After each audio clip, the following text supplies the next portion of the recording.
Hello everyone.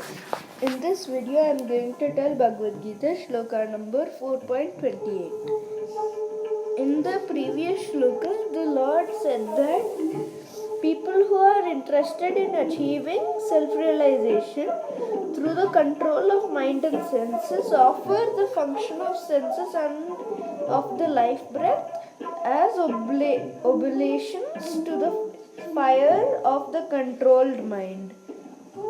Let us begin with this shloka. Dravya yajnastapo yajna yoga yajnastata pare swadhyaya jnana yajnascha yatayah samsitavrataha. The meaning: Dravya yajna, sacrificing one's possessions. Tapa yajna, sacrifice in austerities. Yoga yajna, sacrifice in the eightfold mysticism. Tada, thus. Apare, others. Swadhyaya, sacrifice in the study of Vedas. Jnana yajna, sacrifice in advancement of transcendental knowledge. Cha, also. Yatayaha, enlightened people. Samsitavrataha, taken to strict vows.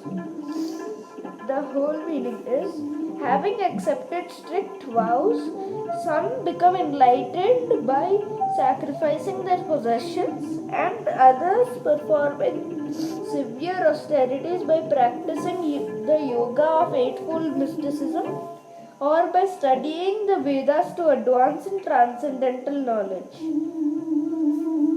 These sacrifices may be fitted into various divisions.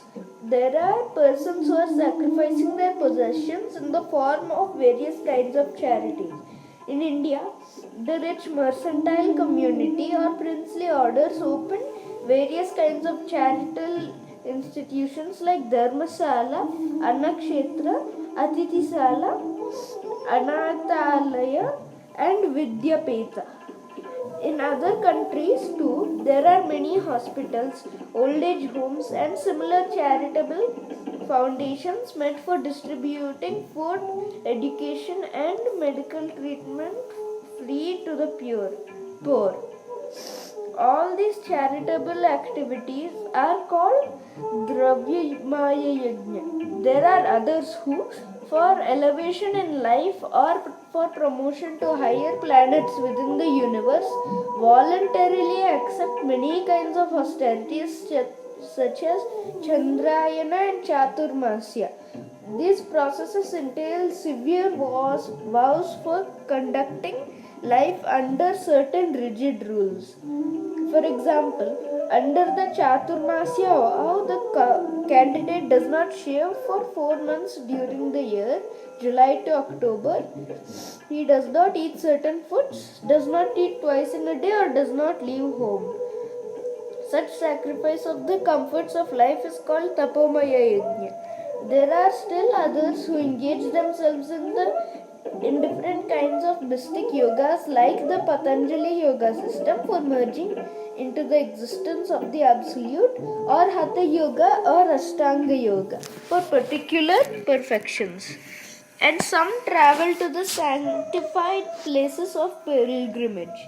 All these practices are called Yoga Yajna, sacrifice for a certain type of perfection in the material world. There are others who engage themselves in the studies of different Vedic literatures, specifically the Upanishads and Vedanta Sutras or the Sankhya philosophy.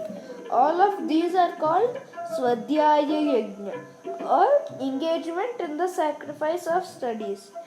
All these yogis are faithfully engaged in different types of sacrifice and are seeking a higher status of life.